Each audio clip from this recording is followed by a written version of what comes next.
Good morning, everyone. Sawadee-ka. While they're setting up, so you can stretch, be healthy, since we are in a healthcare session.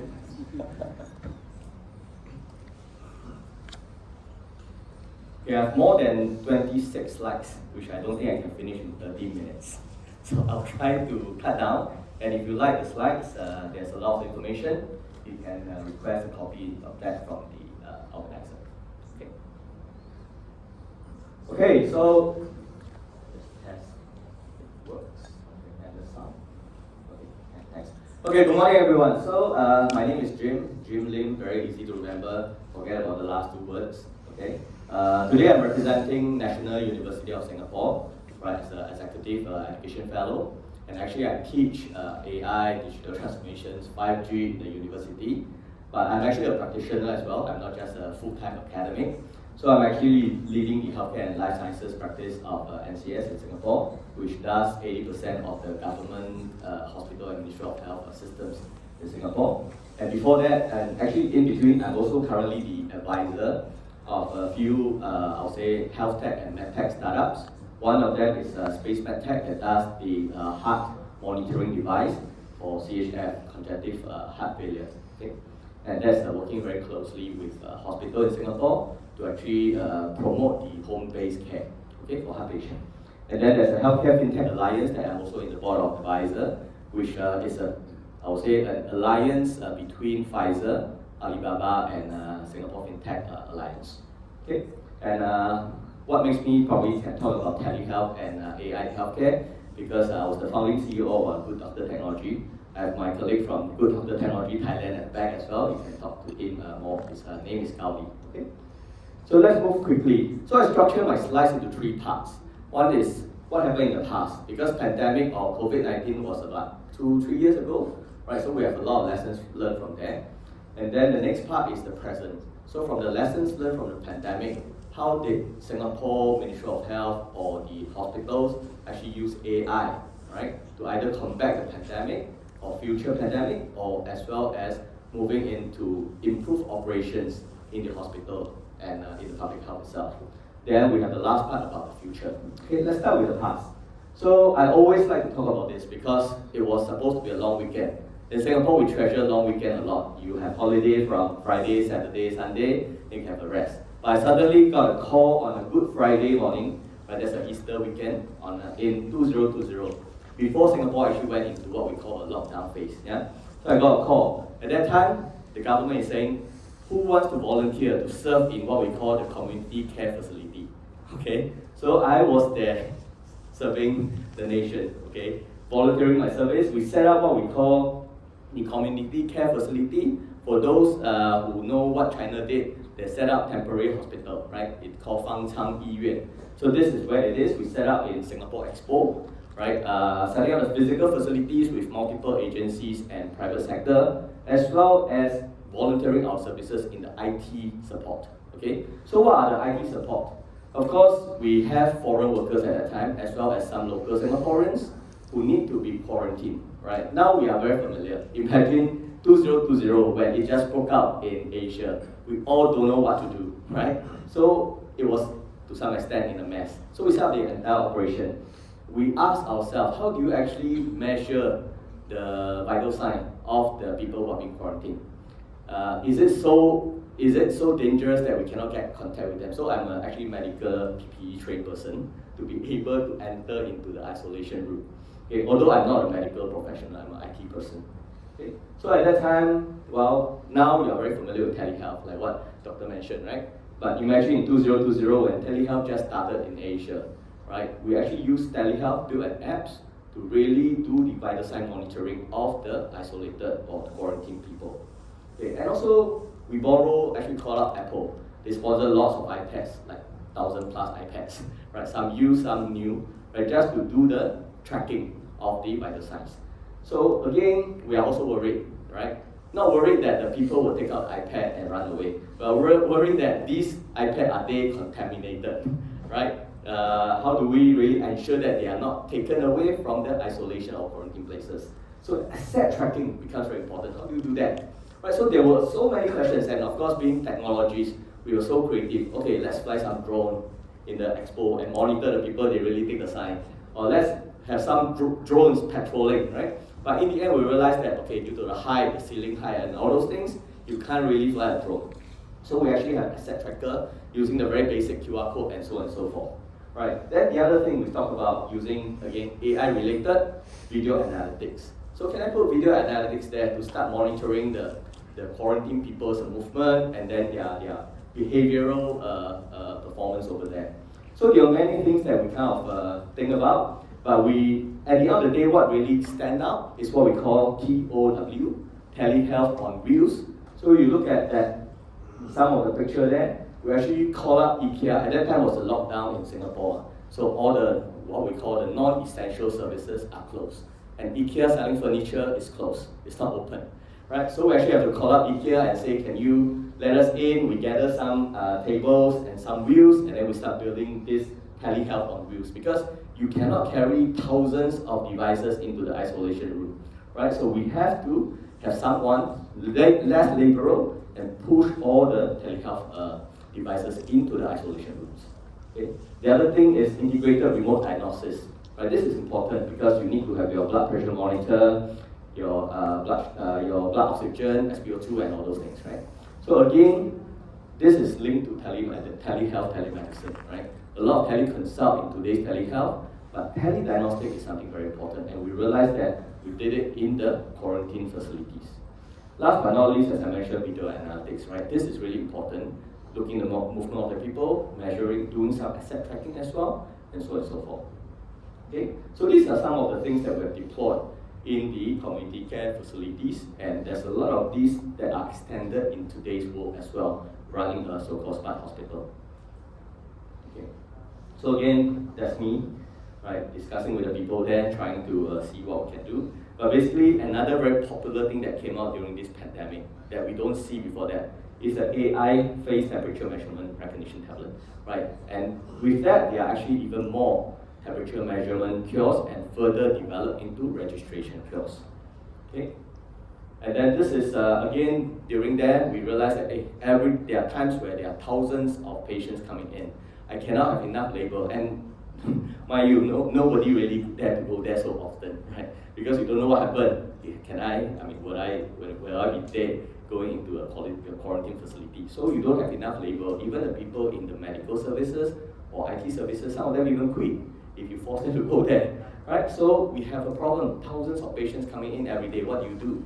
So we actually do RPA, right? I think there's an RPA company at the booth as well. So RPA actually helps to do a lot of manual data entry as internet. So this is RPA. Then of course, later on we also realized, okay, I don't have enough people as well. So what do? You have Temi robots and other robots running around, doing wayfinding, guiding, doing temperature measurement, and so on and so forth. So that's where AI and robotics actually flourish and move very fast, right, with this pandemic. Okay? So this is the community care facilities itself. Okay, so other than what you've just seen, there are many other technologies that are accelerated in this pandemic. First of all, of course, the kiosks. Everyone is familiar with it now that COVID is kind of over or become an endemic and become a normal flu, right? You see less of this. But we also see this being deployed in companies where you can do facial recognition, registration, attending events, and many others. Okay? Then crowd control systems. So this is AI-based, very, very popular during pandemic, and even today, actually in some of the very crowded places, is also quite commonly used. Right. Recently, there are many stamping cases in Shanghai and some other countries.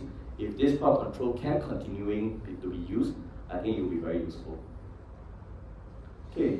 The other important thing is contactless VSM, vital signs monitoring, right? So whether you have a robot, a nursing robot that does the monitoring, right, which is contactless, or you have like the company I'm advising, SpaceMed Tech, although they are used for heart failure monitoring, but during COVID, they are also being deployed into the foreign worker dormitory to do the COVID measurement itself, right? Because it detects the sound of the heart and the breathing, so it actually can kind of do a preliminary detection to see whether this is COVID patient or not. Okay, so there's a lot of contactless VSM coming out. Of course, what's most popular, and I think Dr. shared just now, I think every country has its own so-called contact tracing apps. In Singapore, it's called Safe Entry, right?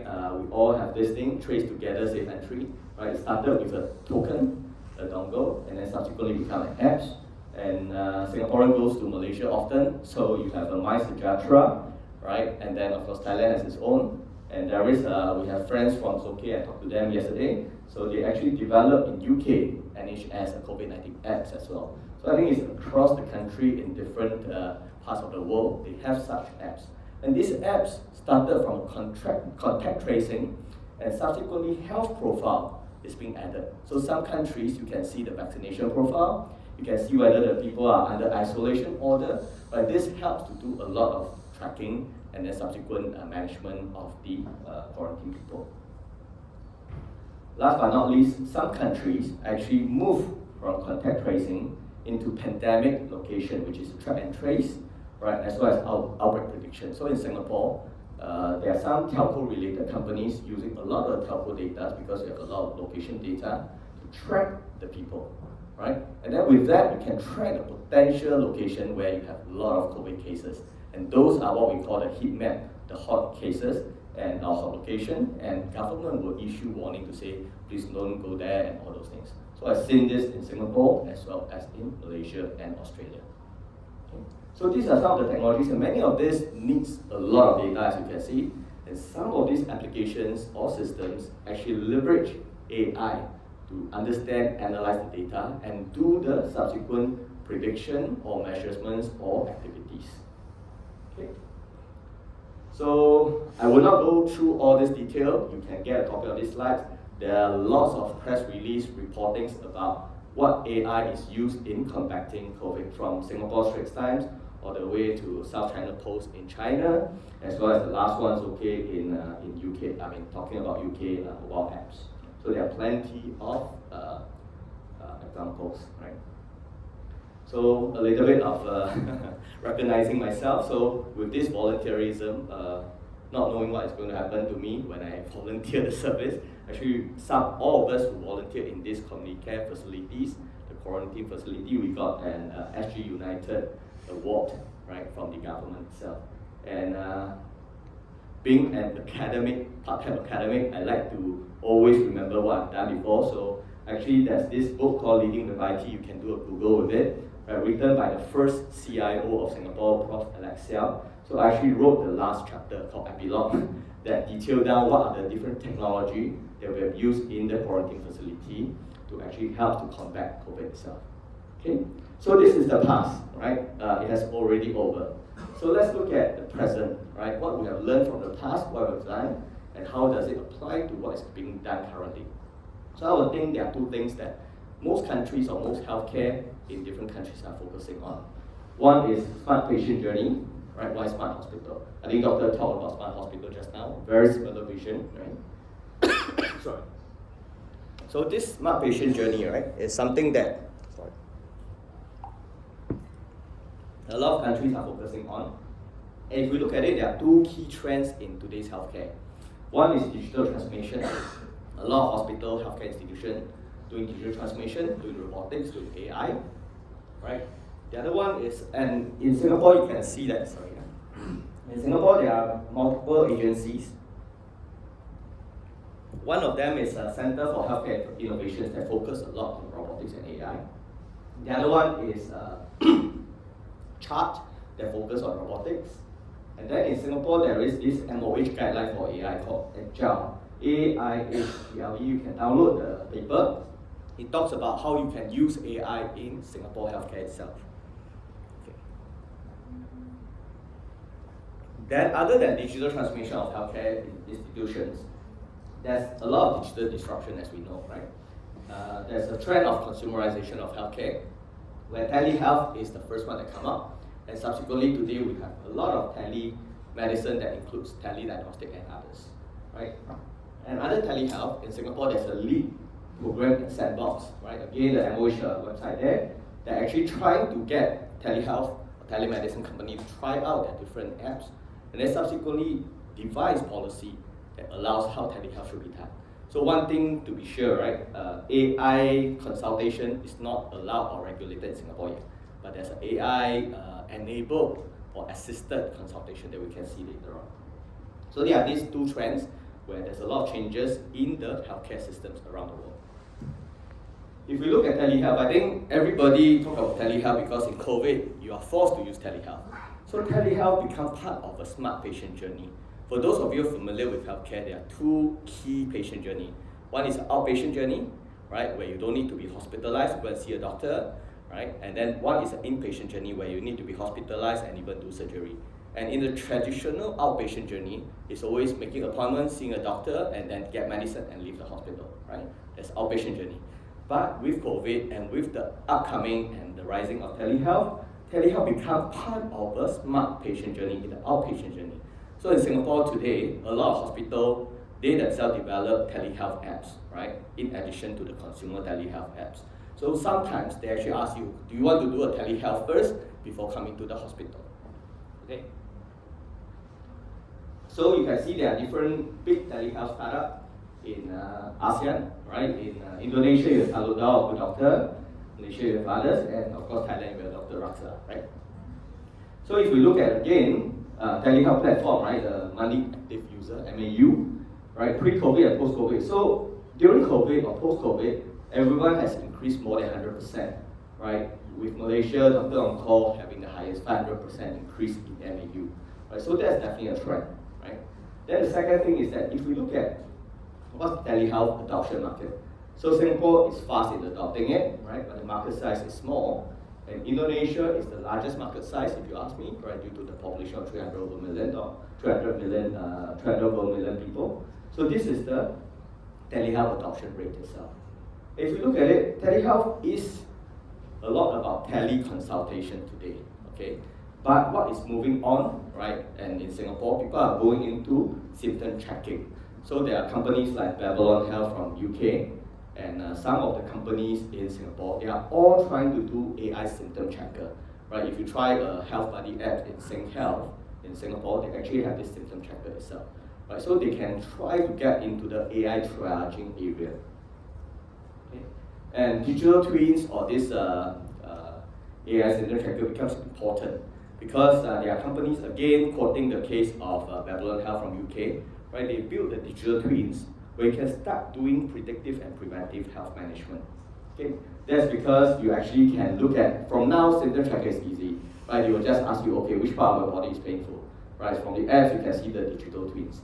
And from there, they start collecting data, right? And with the data and with a medical history, they can do the predictive and preventive health management. So this is a trend that telehealth, if they want to continue to actually increase popularity and adoption, it has to move beyond teleconsult, and one of the key things that people are trying to do today is really using AI triaging.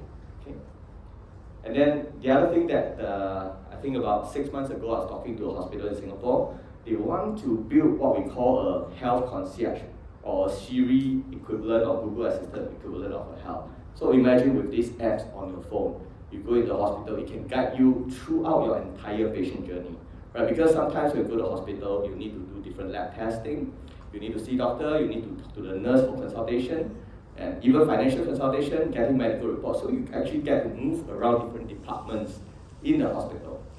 So having a health concierge is a very good idea to improve the patient experience itself. Okay?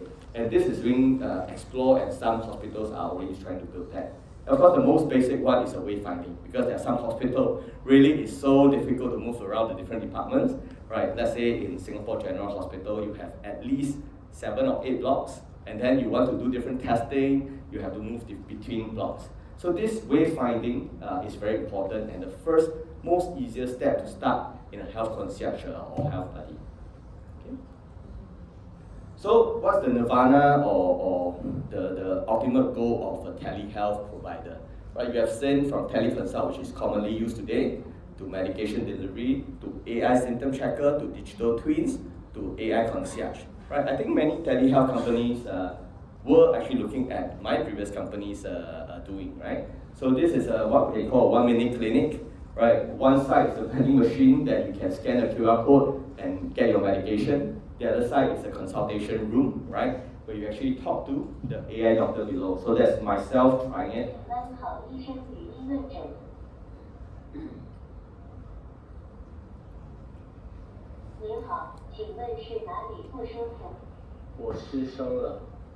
Okay, that's myself many years ago, right? And basically, this is actually doing an AI consultation itself.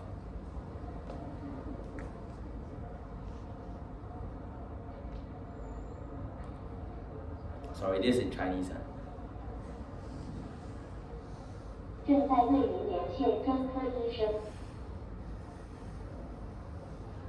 Okay, so this is in that booth where you see the people sitting there. Okay, so this is an AI doctor, and how does it work? Okay, so basically you have backend is really talking to an AI machine, and to build the AI brain itself, right? You need to go through many clinical pathways. So what will happen is we hire doctors, actually devices different clinical pathway, and from there you put labeling based on the different keywords that the patient asks, and then you try to give a pre-diagnosis of the symptom. Okay. Right. Okay. So with that feedback loop, you will have the machine learning to train the AI doctor to give you more accurate prescription or pre-diagnosis along the way. Okay. So this is an AI doctor model that is really already used in China. But due to a lot of regulatory and regulations, it's not popular in most ASEAN countries, including Singapore. You can't really do an AI triaging or AI consultation yet. Okay. Okay, so enough of me talking. So that is an AI doctor where I think many people are looking at telehealth will potentially move into an AI doctor kind of model, right? But of course, this depends a lot on the regulations. Okay, so that is the smart patient journey where we talk about telehealth is an important ingredient in the entire outpatient journey itself. Now let's look at the other trend that's happening in hospital. So whether it's from ADL, Arthur D. Little, or Frost and Sullivan, Smart Hospital has focused in 3 or 4 key areas.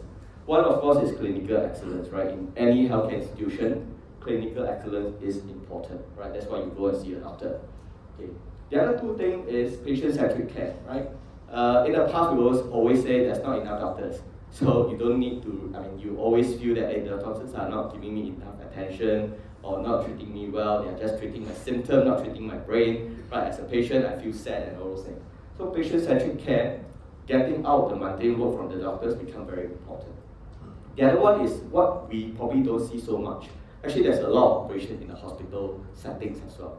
Right? Many people just see medical care, clinical care, but at the back end, which I think Dr. Jasmine also mentioned, there's a lot of back office work that if you can improve the operation efficiency, you can improve the patient experience as well. So I think these 3 key areas are what, including McKinsey, ADL, Frost and Sullivan, focus on what a smart hospital should look at. So if we look at it quickly from operations perspective, right, I start with the easiest one because to put AI in clinical and medical, there's a lot of trials, but it's going quite slowly because it touches the life of the patient. So people are more concerned. But it's always easier to start with the operation side of things. So in the smart hospital operations, what is really happening in Singapore today, right? On the left-hand side, you see AI robotics. For those of you who haven't visited Singapore Hospital for a long time, if you go to Singapore General Hospital, there's a lot of TAMI robots running, right, doing wayfinding and concierge services. And then you also start seeing some robots in, let's say, the private hospital, like Mount Alvernia, like Farrer Park, that does the delivery of the food and the medication, right? And then, of course, you also see robotic nursing assistant in some of the wards itself. So there's a lot of robot testing in the hospital setting in Singapore today. Right? That is supposed to relieve the nurses, and we have a shortage of nurses because the good ones all got to US and other places, right? There's a world shortage of nurses. So removing the work that nurses are doing, less the clinical side of things is very important, right? And robots become popular. Of course, there's the other one, SNEC, that's the one that my company is implementing, right? It's a smart scheduling system that's AI-based. So basically, you look at the different hospital resources from the nurses, the operating theater, the beds, the wards, and you match with the patient profile and preference. So from there, you can actually give the best matching itself. And of course, it has the ML, the machine learning capability algorithm built in, so that along the way, you can gather the feedback from every visit, right, and every activities, and you fine-tune the algorithm and the AI brain itself in the scheduling. So that actually helps to reduce the waiting time, right? And of course, reduce the mundane work. You imagine without this smart scheduling, what happened in today's hospital? The chief nurses and some of the operation people take out a big spreadsheet and start plotting the chart, right? I've seen it myself, right? They color code some of the boxes, okay, this one available, not available. So it's a very operational mundane work that is, we need to take it off from the nurses. Okay, then the bottom one is Straits Times report on Tan Tock Seng Hospital in Singapore. There's a C3 command center. So actually does a lot of monitoring of the patient's traffic, and from there you can do the bed allocation as well. And of course, this is also AI enabled. Okay. Last but not least, I think again they allow me to mention, you can talk to them. The friends from Zoke, they're actually doing with Health Science Authority, right, HSS Singapore, to build an AI-based medical risk classification of the medical devices. So this is another thing that is very important because again, a lot of data entry work, right? RPA can solve some of the things, but if you can build an AI model that does it, it helps when there are more and more risk classification of new medical devices come up. Okay? So this is from a smart hospital operation perspective, how AI, right, including robotics, can help to improve the operation efficiency of a smart hospital vision. From a clinical perspective, as I mentioned, it's not easy, right? People are very careful, right? But there's some that's already happening, I think very similar to Thailand. Okay, the first one, Tan Tock Seng Hospital does the AI detection for the chest X-ray, which I think I saw in your slide as well, right? And then the eye is the same as well, right? So Selena is very famous in Singapore use case for smart hospital clinical using AI. So why are these two important and common, right, in Singapore and we see in Thailand? Because AI, from all the studies that we've seen, is very useful in radiology and imaging, right? Because it can identify pattern much faster, much accurate than the human eyes, right? So that's why a lot of radiology, and I saw your pie chart, right? The biggest AI application in healthcare is actually in radiology, and that's why we see common use cases across many countries. Okay. Then the other one that I'm doing actually, AI-based fall prevention and prediction. So using edge camera and then snake man diagram, we can actually look at the profile of the patient, moving which part of the bed, and then from there you actually can predict using all the data collected to see how likely this person is going to fall. So it's very useful in hospital setting as well as elder care setting. And now we're looking at deploying into a home-based care as well, right? Because Singapore is an aging population, then you have a lot of people, you don't have enough medical or even nursing home facilities to house everyone. So AI-based fall prevention and prediction is one of the key things that's happening in Singapore today. Then the other one is, like I mentioned already, that's the heart failure, congestive heart failure medical device from Space MedTech. So they actually partner with Tan Tock Seng Hospital and trying to do home-based care monitoring for congestive heart failure. So these are very interesting use cases using AI-based devices or technology or algorithm to improve the clinical aspect of a smart hospital. Okay, so why is AI so popular in healthcare? Although there's a lot of regulations and a lot of worries about the clinical and the patient safety and so on and so forth, right? We look at, it's a large population, right? It's growing, right? With India surpassing China, and then a growing population also in ASEAN, right? And in ASEAN alone, if you look at it, the doctor to patient ratio actually is quite low, right? Except for Singapore, right? Indonesia is only 0.3, right? And then Thailand is about 0.5. I hope the data is updated. It was in 2015 itself, right? Probably now it's a little bit worse to some extent, right? So with this low doctor to population ratio, there's a need to use technology to help. And AI is one of the key technology that can help a lot in improving the patient experience again and the operation efficiency. Okay. And this one I will not talk too much because I think there's someone from Zulik Pharma coming in the afternoon, right? So apart from AI in healthcare, which is a lot focused on hospital patient experience, another key thing is definitely in pharmaceutical, right? And we all experienced that. I think most of us took the vaccination, right? The vaccination was out in less than a year, right? Which is a record time. In the past, every major disease outbreak, it takes many years for the vaccination to be out. But now with this COVID-19, it was less than a year, the vaccination is out. And there was, when I talk to people from Pfizer and others, there's a lot of AI technology and algorithm being deployed to do the pharmaceutical studies itself. Okay, this is not only challenges in the healthcare industry.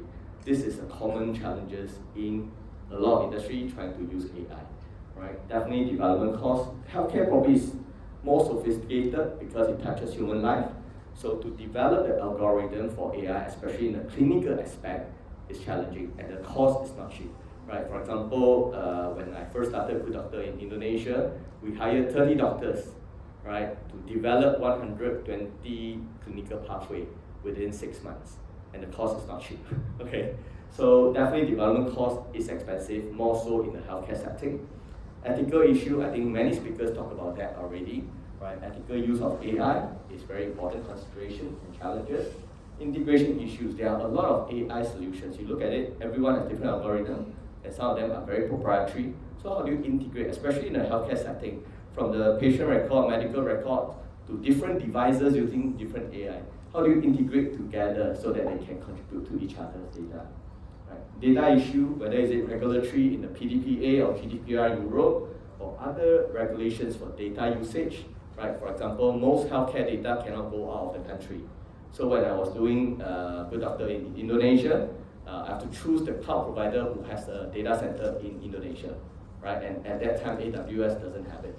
So it becomes a consideration or a challenge to really look at healthcare data. Regulatory issues, and of course competing priorities, right? There are many systems that need to be upgraded in hospital settings to be more efficient. So do I do that, or do I use AI to do something? This is the competing priorities that people need to compare. Last but not least, human touch, right? Do you want to talk to a robot nurse, or do you want to have a robot nurse to measure your vital signs? So all these are considerations. While all this technology, including AI, can help in the operation efficiency, the human touch becomes a consideration in the healthcare setting, more so as compared to other industry. Okay? So that is the present, right? You've seen what is actually happening in Singapore using AI in the clinical aspect, in the operation aspect, in the smart hospital, as well as the smart patient journey with key focus on telehealth. Let's look at what's the future. What's the future focus of Singapore healthcare settings? There are two main themes today, right? And I'm personally involved in both of them. So one is health campus concept, which I'll explain to you what it means. The other one, that's a program that's launched last year by the Ministry of Health called Healthier SG.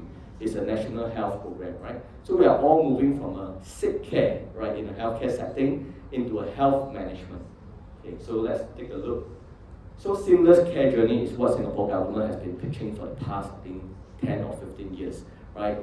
You want to move the patient traffic from primary acute care in the hospital settings into a community-based care. That can be at home. That's why in National University of Singapore, the hospital, the NUHS, they actually have a hospital at home program that's being run now, right? Working with different startups to do home monitoring, right, and home recovery. And then, of course, there are more nursing homes being built. And later on, you'll see the health campus concept, where you have community hospital, right? You have nursing home, and you have some care center, daycare center. They are all in a campus setting beside a primary acute care hospital. Okay. So the first one is actually Woodlands Health Campus, supposed to be in production and live, I think 2022, but it got delayed due to COVID. Let's look at what they are going to do.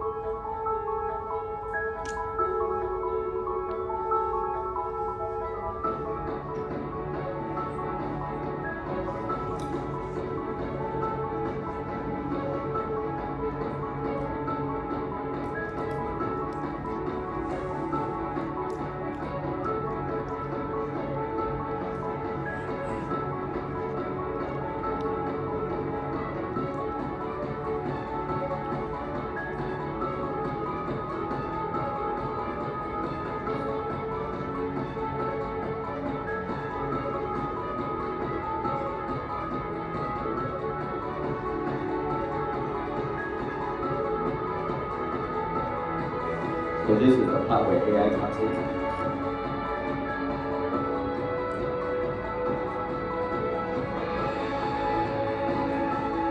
This video was before pandemic, so you can see that a lot of things they actually use it.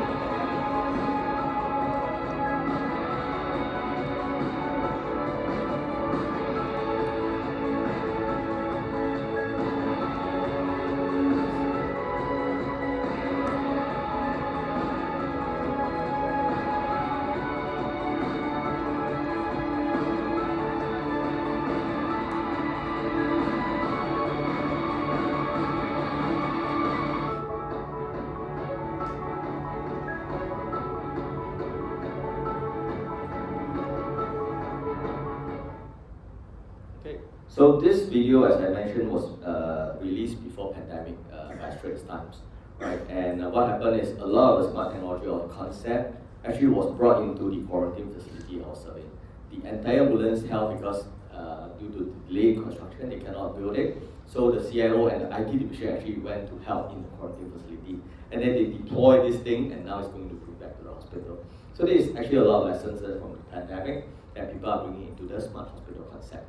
Right, so this is the one that delayed 2 years, supposed to open next year, 2024, right, due to delayed construction. Then there are 2 more that's coming up.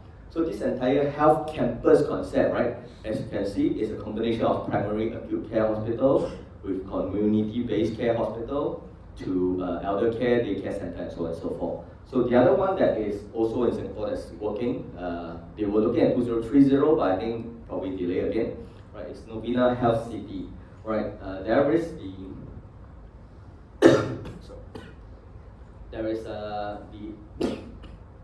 main hospital, Tan Tock Seng Hospital, the community hospital, Ren Shi Hospital, right? Then you have the National Center of Infectious Disease. So every one of these health campuses have their own specialist center, right? Some are eye center, dental center, or this one is NCID, and then you have a medical school. Right, so this is the concept of most of these health campuses itself.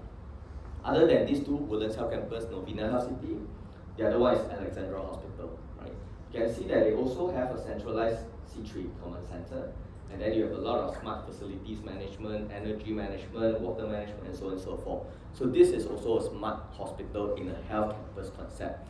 So Singapore is going to move into a health campus, and you see at least 3 coming up, and there's a lot of opportunity for technology to be deployed there. Then the next thing that Singapore is focusing on, other than health campus, is the Healthier SG National Health Program.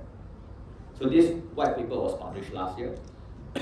There are 5 key features of the Healthier SG. Right, first one is family doctor. So instead of all going to a primary acute or A&E department when you are not feeling well, right, they want you to always go to your general practitioner, the GP first, in a clinic setting. Yeah. So family doctor is very important. So they want every patient or every family to have 1 family doctor per patient. The other one is health plans, right? Everyone will subscribe to a health plans, whether it's a government one, corporate one, or personal one, so that you are covered in the health insurance, similar to the universal healthcare in Thailand itself. Right?